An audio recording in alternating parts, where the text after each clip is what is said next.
My name is Gretchen Musicant, and I'm a member of Westminster's Social Justice Ministry Team, the group that sponsors these forums.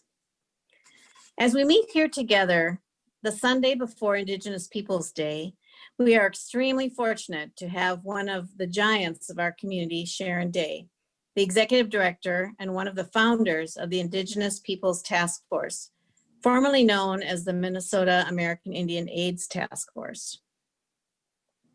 We have invited Ms. Day to join us today to be part of our year-long social justice focus, Wade in the Water, Becoming Anti-Racist. Every forum we hold this year is meant to encourage us to listen intently to voices beyond those of white privilege and to reflect on how we, as a community of faith, can help change a racialized system. Sharon Day is enrolled in the Boys Fort Band of Ojibwe and is a second-degree Midewin. Many of you may remember that Ms. Day was supposed to be in a conversation with our senior pastor, Tim Hart Anderson, for a congregational Lenten lunch last spring, but was unable to come due to illness. Some of her colleagues stepped in and introduced us to Ms. Day's work as a water protector. As part of her work with the Indigenous Peoples Task Force, Sharon leads water walks to raise awareness of our common interest in protecting our water. She describes her water walks this way: we walk for the water, and as we heal the water, we heal all of life. We are not a protest. We are a prayer for the water. She has led over 20 water walks, the first in 2011, to carry water from the Gulf of Mexico to Lake Superior. She will be leading a water walk October 17th through 18th along the Willow River in Wisconsin. We will post a link to more information on Facebook and the online chat feature in this website. Ms. Day has received numerous awards, including the Resourceful Woman Award, the Gisela Kanapka Award, the National Native American AIDS Prevention Resource Center's Red Ribbon Award, the Alston Bannerman Sabbatical Award, and the Spirit Aligned Legacy Fellowship for 3 years.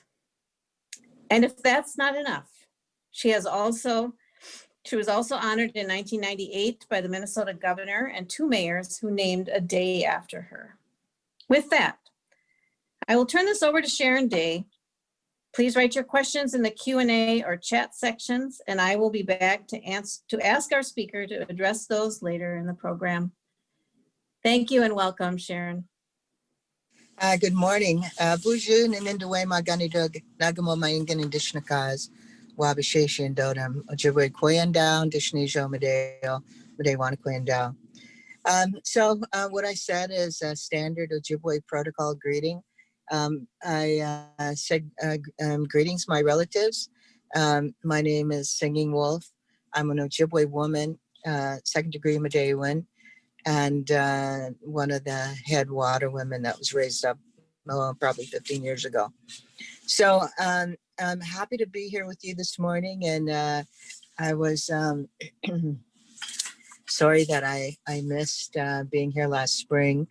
I had a little accident down by the river, slipped on a rock that morning, and so sent some of my colleagues over to greet you. But I'm happy to be here today. And today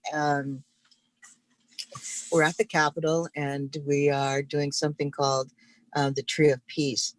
And when COVID began and we were all sidelined at home, and then there was a George Floyd uprising, you know, our young people stood up and they said no more.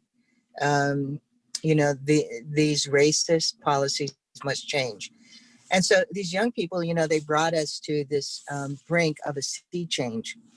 And many people in my generation, people with health concerns, we were sidelined. We had to sit at home and watch what was happening. You know, we were unable to participate because of the coronavirus. And um, and it seemed like things really were going to change.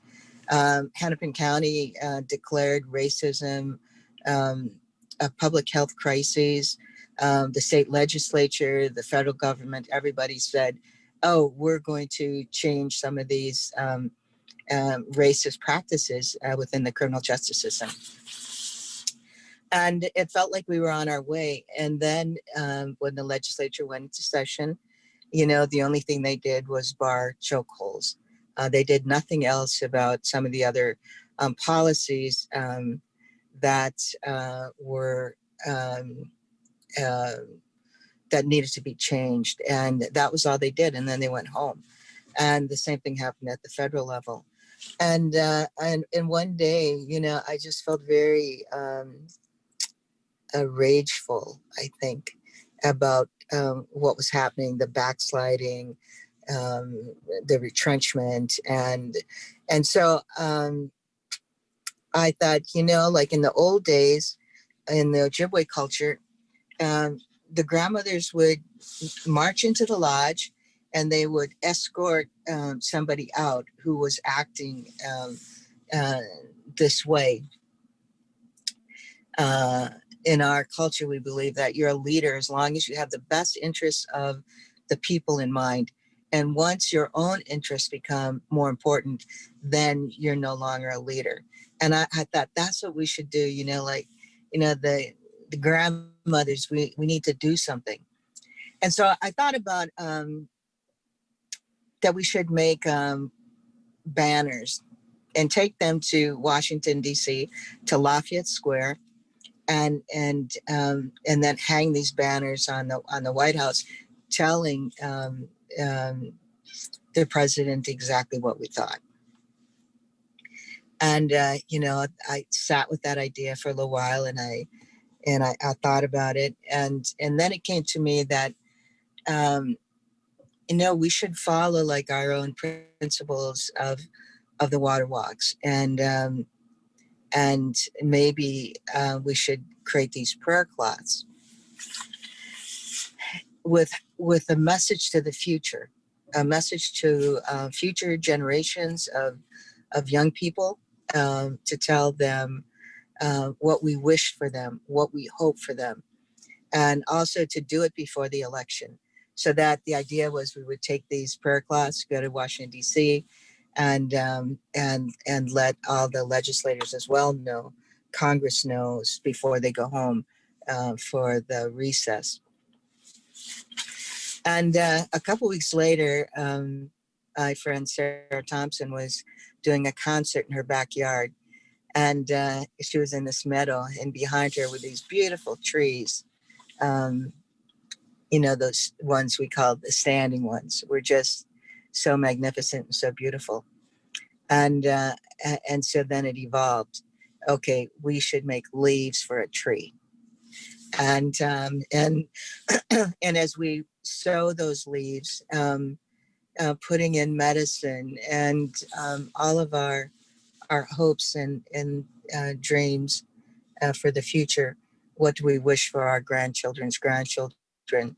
What kind of society? What kind of environment? What kind of world do we wish for them to live in?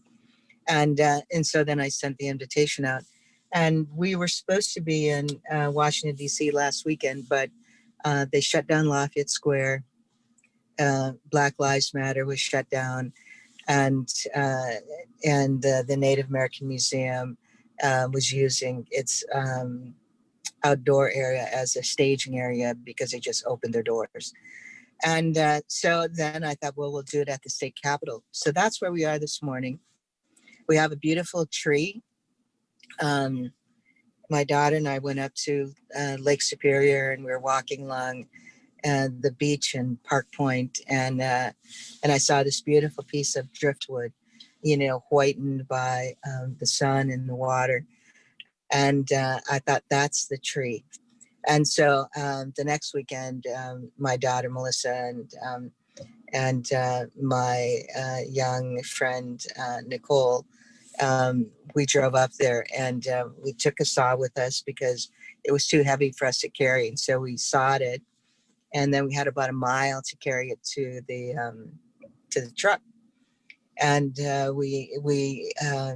we brought it, and then I sent out the invitation, and leaves have been coming in from across the country, from New York, Hampton, Virginia, Ohio, and New Jersey, Montana, California, and of course many from our friends in the metro area and around Minnesota.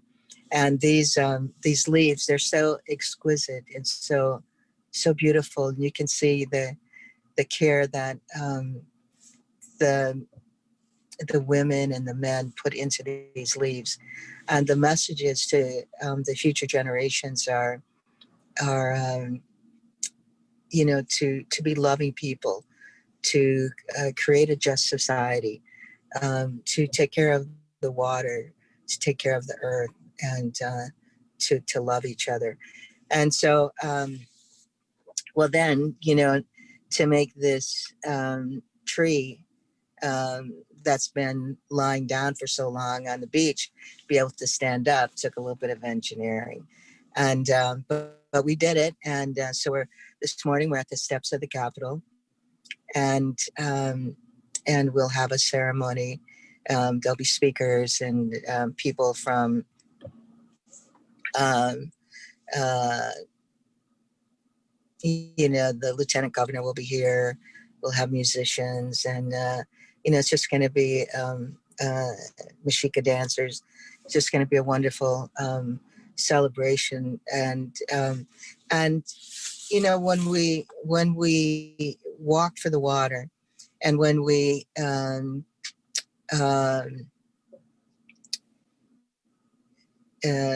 sound our voices and our drums, it's that vibration that's healing. And what we send out into the universe, it's like a vortex. It begins and it goes out into the universe, and we don't know how long it stays out there, but it will flow and vibrate out into the universe. And when we send things like loving thoughts and kindness and goodness, that will come back to us, and it will come back to us tenfold. So that is what we're doing this morning. And, Martin Luther King said, darkness cannot chase away darkness. Only light can do that.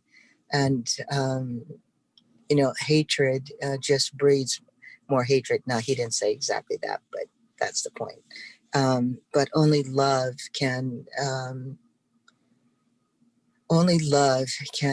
heal. And we're still at this cusp.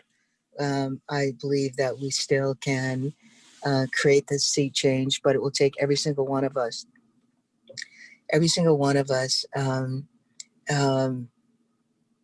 learning about each other. There's been so much that has been kept from us, telling history exactly the way that it happened, and not whitewashing it. Because we have to acknowledge what happened in the past in order to be able to move forward and create a just society. So that's what we try to do on the water walks, and that's what we're trying to do today, is to gather around all of these leaves on this tree, all of this energy, and send that out into the universe. And hopefully that will come back to us, to our children, to our grandchildren, to the trees themselves, to the earth and the waterways. So, I spent my whole life protesting, and what I learned when I started doing the water walks was that every action indeed creates a reaction. And so if that action is pushing against something, then that's the action that we get back. Sorry.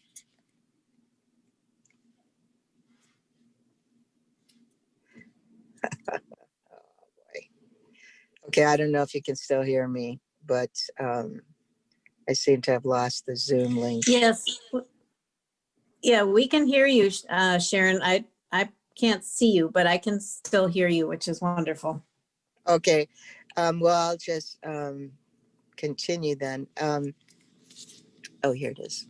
Let's see. There we go. Okay, great. So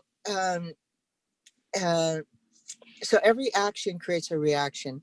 And if that action is to say, I'm going to do battle against this, then that's what you have as a battle.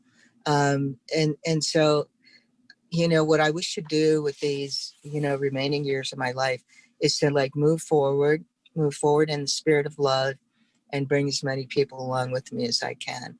And it's funny because like every time we do a water walk, where we're just praying and for the water, people show up.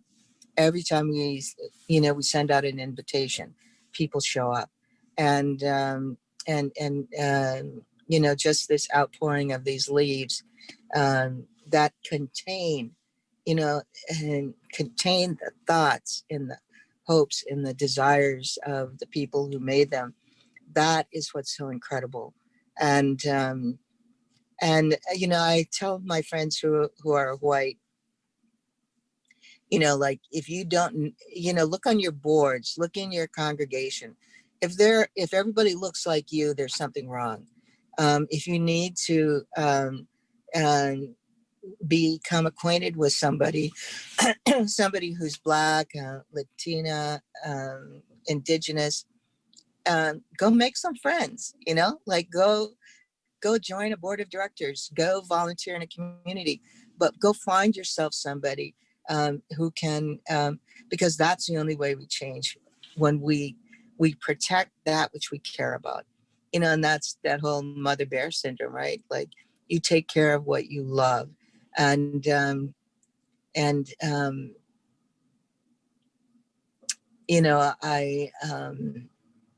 know that can happen. So I think that's about all that I have to say. If I don't know if there's questions or um, uh, that people have, we could have some dialogue for a little bit. And is that okay? Absolutely. Thank you so much. As we were getting ready to speak this morning, we we saw you walking from the Capitol, and so it just piqued my interest. Can you tell us a little bit more about what time today that ceremony is, and where exactly the tree is? The tree is right in front of the steps of the Capitol, and everything will begin about 10:30. The Lieutenant Governor will speak, and we'll have a woman, Barb Tilson, who wrote a song called "We Choose Love." She'll sing. One Voice Mixed Choir. Some of their members will be here singing, and the Mexica dancers will start dancing about 10. They'll dance from 10 to 10:25, and then the program will start. And then Sarah Thompson will finish up. Tom LeBlanc will be here reading a piece of poetry with Ben Weaver. And I think that's about it. But also Representative Mary Kunesh-Podein will offer some words, and Senator Patricia Torres Ray will also they will read some of the messages that came in with the leaves. There were many postcards, letters that came along with them, and they're every bit as beautiful as the work that they created. Thank you. That sounds like a wonderful event, and we'll hope to hear more about how that went, and maybe some of us can come over. Excuse me.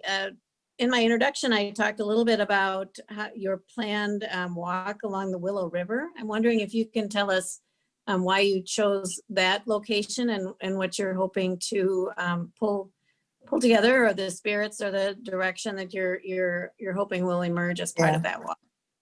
Well, that walk is actually canceled now because of COVID, and we also had two other walks that we were going to do. In fact, this week, and the Otter Tail and the Pomme de Terre in Western Minnesota, and we have canceled those because of the COVID's there's a higher positivity rate in the rural areas right now than there's in the Twin Cities. So those walks have been postponed until next year. But the Willow River, people in St. Croix and Hudson asked me about a year ago or so if we would walk that river. And this is the second time we postponed it because of COVID. So, but, it's a beautiful river. It rises out of this farmer's wetlands in the middle of his field, and then it's just a tiny little creek, and then it gets bigger, and then it ends up in this beautiful waterfalls in Willow River State Park in Hudson. And so in all of our rivers, and especially the ones in the agricultural areas, they're they're being polluted by farm runoff, and that's pretty much what's happening to the Willow.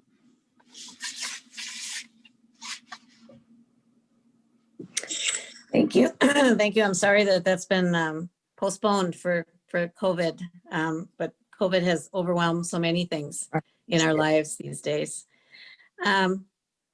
Just listening to the evolution of the idea for this tree that you just shared with us, I was struck with the connectedness between so many factors, even geographic connectedness, as your story went to Washington, D.C. and came back to the state capitol, and the flow of ideas, and then our opening thoughts about what these water walks. And so I'm wondering, I know you've been on several water walks so far. Are there experiences that come to mind that are extremely fresh in your mind from some of the water walks that you've done that might inspire us as well?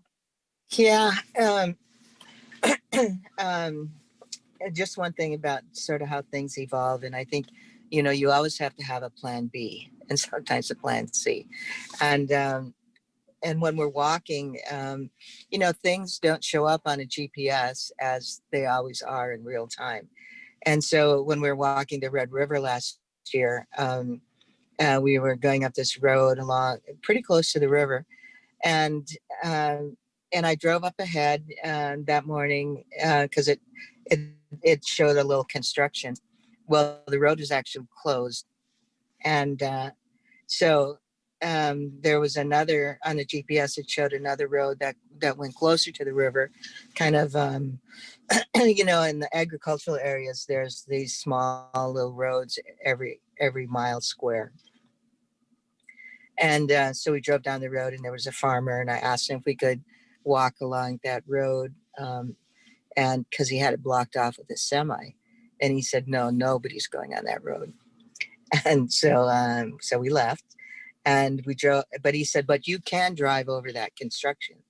And so we drove back up and we looked, and it was just, there were road closed signs there, but what they were doing was they were making a berm around this town because of all the flooding on the Red River always.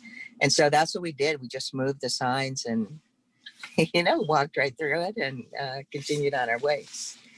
So, you always have to have a plan A and a plan B, and you have to be flexible enough to know that sometimes the way you plan things and the way things work out, perhaps it was meant to be the way that it actually happened. But just one other little quick story. you know, my friend Sarah Thompson's going to be here this morning singing, and she walked with me the entire length of the Missouri River. She, Lori Watso, who's a Dakota woman from Shakopee. And I've known Lori for about 40 years, and Sarah just recently, you know, the last 5 years or so. and so yeah, we started off in Three Forks, Montana. And, you know, when you're not walking at night, you know, you tell stories and you get to know each other. And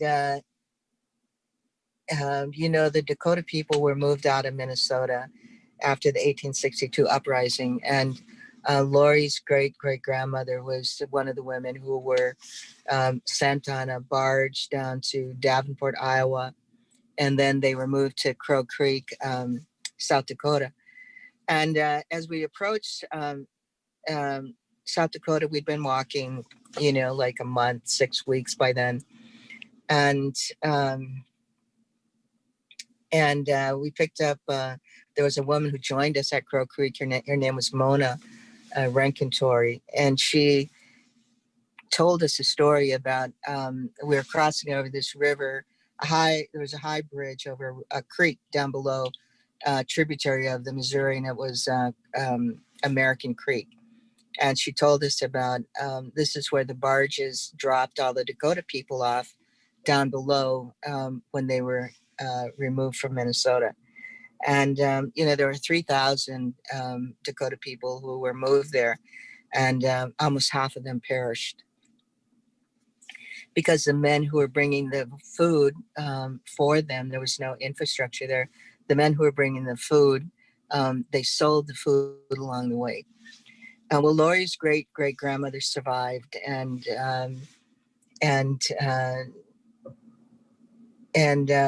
so Lori had also told us that story about her grandmother going up to Canada and then eventually coming back to Minnesota. Well, it turns out Sarah's great-great-grandmother came from Norway in 1862 and came to St. Paul and then moved to Sioux Falls. And so I wrote a play, a musical about that story, because when we got to, you know, 5 women walking all the way from Three Forks, Montana to St. Louis, you get to be very close.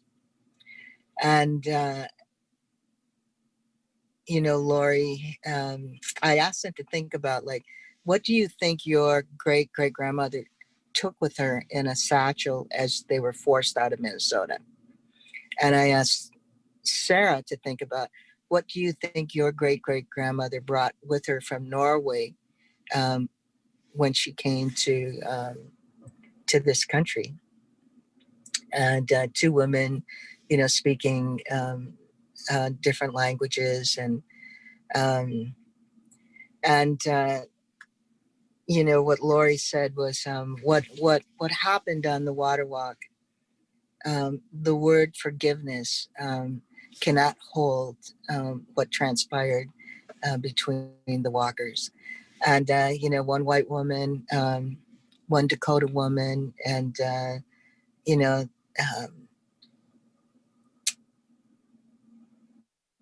that's what we need to work for.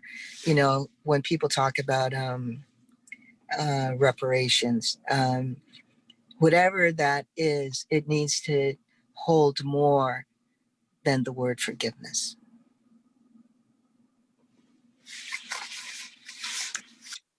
Yeah, thank you for that story and that example.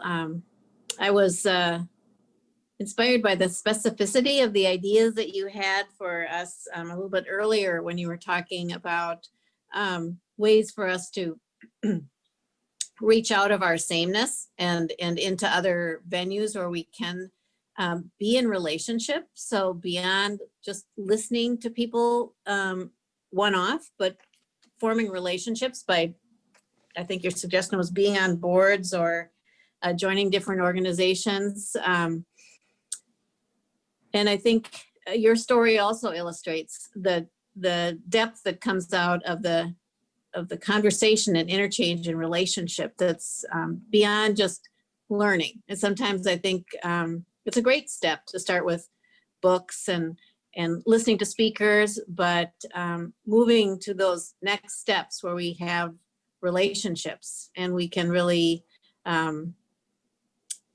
differences and commonness to enrich our understandings, I think is helpful. Do you have any more specificity to that idea that you raised about how to go about diversifying our acquaintances and friendships and relationships?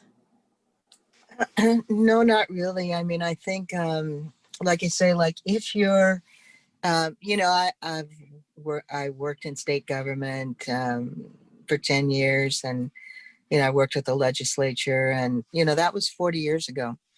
And then the last 30 years been at the task force, where I still have to work with the feds and this, you know, foundation people, and so many times just crossing that river from Minneapolis to, you know, state offices in St. Paul or foundations, you know, I still find that I can be the only person of color in the world in the room. And, you know, I served on uh, the Clean Water Council for 3 years. And most of the time there was me and one other person out of 30 people that were in the room who were people of color. And that's just not right. That should not be today. When you know, especially in the Twin Cities, where we make up such a large portion of the population, that there can be rooms that are totally white. That you know, how can that be? But it is, and it persists, and you know, and so if you're in a room like that, and everybody looks like you, there's something wrong. And I shouldn't always have to be the person who says, um, you know, you need to diversify, you know, like I shouldn't be the only one having to say that all the time. And so, you be that person, you know, like if you are, and, and, you know, of European descent, and you find yourself in a room, any room, and there are no people of color in there, um, you know, go get some, you know, go get some, bring them along. And the same thing I think has to do with age, you know, like, um, um, you know, I tried to mentor a few young people, you know, of course, my children and my grandchildren, but also other young people. We bring them along on the water walks. We always have youth there. Um, you know, we find the funds to get them there. And in fact, we walked the Salt River in February, and we arranged for 5 or 6 young people. I'm talking about like teenagers, and then 4 young adults to accompany them from Minnesota to Salt River. And, you know, they also went to the Grand Canyon and Mesa Verde, and then they walked for 2 days, and then they flew home, which of course left me with a van to drive home by myself, which was not so fun. But it was so great to be able to get them there, so that they could experience, traveling is such an experience of education in itself, and for them to see some of these other places. And then, you know, and then they flew back home because we could find some cheap airline tickets, and they didn't miss any more school. So, you know, in not only the whole diversity thing not only relates to race and gender, but also to youth. You know, young people, I try to surround myself with young people because, well, first of all, I need their muscle. But I do need their muscle. That was kind of a joke. But I want to stay young. I want to always be challenged about my ideas, and so you know, I keep growing myself. Sanat's 10, and I'm getting a little anxious to get to my event. And I hope oops, I hope some of you can come. And somehow now my battery didn't work. So it says I have a low battery too. So I think I may, Gretchen, take my leave here. And Okay. thank you so much for having me. And maybe someday we'll be able to do this in person. And Yes, yes, looking forward to that. Thank you very much, and I hope your celebration goes well, and I'd love to hear more about what some of those leaves have, the messages within them, and hopefully we can hear about that as well. So thank you very much. And if people can't get down there, there will be a Facebook live at 10:30. Oh, fantastic. Great. Okay. Thank you. All right. Thank Okay. you very Bye-bye. much. Thanks. And thank you, Sharon, again, on behalf of our social justice team and also to Gretchen. I want to invite our listeners to tune in next week when we're going to be addressing systemic racism and health inequities with Melanie Ferris from Wilder Research. Please join us then.